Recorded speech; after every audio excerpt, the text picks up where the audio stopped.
Solar के, और उन सोलर एनर्जी को विदेशों को भी एक्सपोर्ट करने का प्लान है हम लोगों का। ये संथाल परगना में लग रहा है, पलामू में लग रहा है, जैसलमेर में लग रहा है। इस तरह से बड़े बड़े प्लांट्स लग रहे हैं और आने वाले दिन में हमारी निर्भरता जो परंपरागत एनर्जी के ऊपर में है वो घटा करके 20% करने का प्लान है भारत का 2030 तक। पर्यावरण को सुरक्षित रखने के लिए स्वच्छ ऊर्जा को लेकर लीड्स के द्वारा राज्य स्तरीय सेमिनार का आयोजन ली लैक होटल में किया गया। सेमिनार को संबोधित करते हुए लीड्स के निदेशक AK सिंह ने कहा कि पर्यावरण को सुरक्षित रखने के लिए सोलर एनर्जी को प्राथमिकता दी जानी चाहिए। वहीं मुकुट तिरु ने बताया कि पहले हमें खेती करने में बहुत ही समस्याओं का सामना करना पड़ता था। इस संस्था के साथ जुड़ने से हमें नई तकनीकों के बारे में जानकारी मिली। अनुपमा ने कहा कि यह संस्था लड़कियों को आत्मनिर्भर बनाने का कार्य भी करती है। इस संस्था से जुड़ने के बाद मुझे सिलाई का प्रशिक्षण दिया गया, जिसके कारण आज मैंने अपना एक बुटीक खोला है। तो शहर के लोग इस चीज़ को समझ पा रहे हैं, लेकिन ग्रामीण क्षेत्र में जो है इसको किस तरह से आप मतलब इसमें हाँ, ग्रामीण क्षेत्रों में लोगों की समझ इस तरह की नहीं है, लेकिन उनकी जो समझ है अपने हिसाब से वो पर्यावरण को पॉल्यूट नहीं करते हैं। उनके समझ में वो अपने गांव में जो चलने की प्रक्रिया है वो वहाँ कोई दिक्कत नहीं है। जितने पॉल्यूशन का काम चूँकि शहर के लोग ज़्यादा कर रहे हैं, इसीलिए हम लोग ज़्यादा समझ रहे हैं चीज़ों को। लेकिन गांव में जो कोशिश हम लोगों की है कि जो यूथ हैं उनको कैसे सोलर एनर्जी प्रोमोटेड एंटरप्रेन्योरशिप से जोड़ा जाए और उनकी रोजी रोजगार को सुनिश्चित किया जाए। जैसे हम लोग कहीं पे सर्विस सेंटर बना रहे हैं जिसमें इंटरनेट कैफ़े हो, जो सोलराइज्ड हो, तो दूर दराज के क्षेत्रों में भी बच्चों को फोटोकॉपी करना है, इंटरनेट से कुछ निकालना है, सरकारी स्कीम्स का फॉर्म निकालना है, तो उसको कुछ चार्ज करें। अगला कदम है कि यहाँ पर जितने संगठन हैं और कंपनियां हैं जो सोलर के ऊपर काम कर रही है, उन्होंने निर्णय ले रहे हैं कि एक साथ मिल करके कैंपेन को चलाएंगे और दूर दराज के क्षेत्रों में भी हम पहुंचेंगे और जाकर के लोगों को जानकारी देंगे और सरकार की जितने स्कीम्स हैं सोलर के उसको लोगों तक पहुंचाने का काम करेंगे। जैसे अभी बच्चों को सोलर लालटेन देने का काम है, कुसुम योजना के माध्यम से इरिगेशन पंप देने का काम है, ये लार्ज स्केल पे चल रहा है अभी।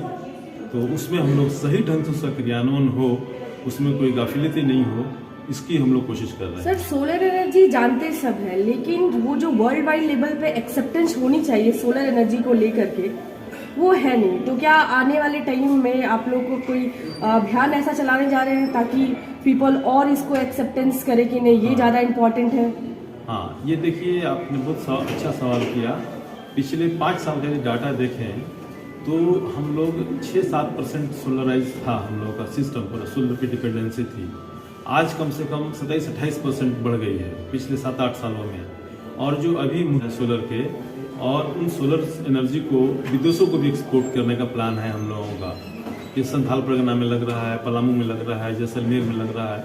इस तरह से बड़े बड़े प्लांट्स लग रहे हैं और आने वाले दिन में हमारी निर्भरता जो परंपरागत एनर्जी के ऊपर में है वो घटा करके 20% करने का प्लान है भारत का 2030 तक, और 80% जो क्लीन एनर्जी है उसके ऊपर अपनी निर्भरता बढ़ाने का योजना है। सर, जिस तरह ग्रामीण क्षेत्र को शहरी क्षेत्र में मिलाने का आप जो काम कर रहे हैं, इसमें अभी जो गठबंधन की सरकार है वो कितना आपका साथ दे रही है? ये एक ऐसा मुद्दा है कि किसी एक सरकार से जुड़ा हुआ प्रायोरिटी नहीं है।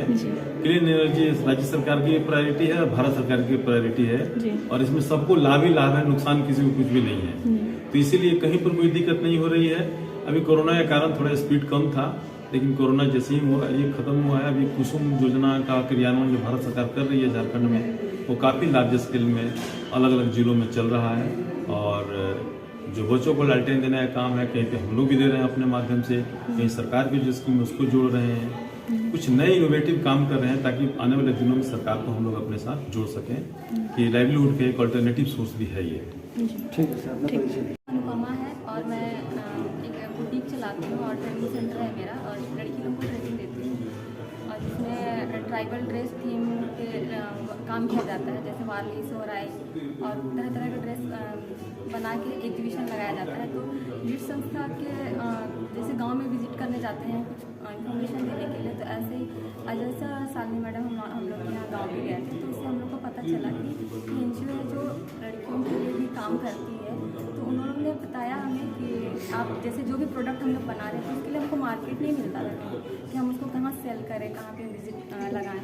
तो ये संस्था के माध्यम से हमको एग्जीबिशन लगाने का मौका मिला, जैसे बहुत जगह जैसे इन लोग का मीटिंग होता था तो वहाँ अपना जो प्रोडक्ट है जो हम लोग मिल के बनाते हैं लड़कियों लोग के साथ, वो प्रोडक्ट को हम वहाँ सेलेक्ट करने का मौका मिला और उससे प्रोत्साहन मिला कि और आगे मतलब और क्या क्या कर सकते हैं।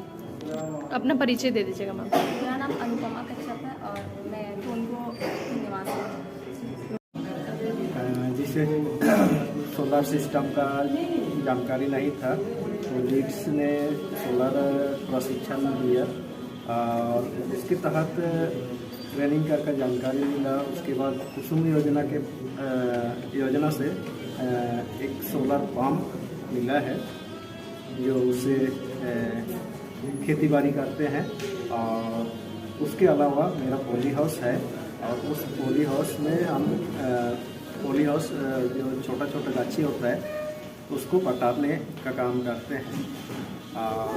उससे बहुत सारा हमारे खूंटी क्षेत्र में, खूंटी जिला में दीदियों के साथ उस पौधा को बेचते हैं।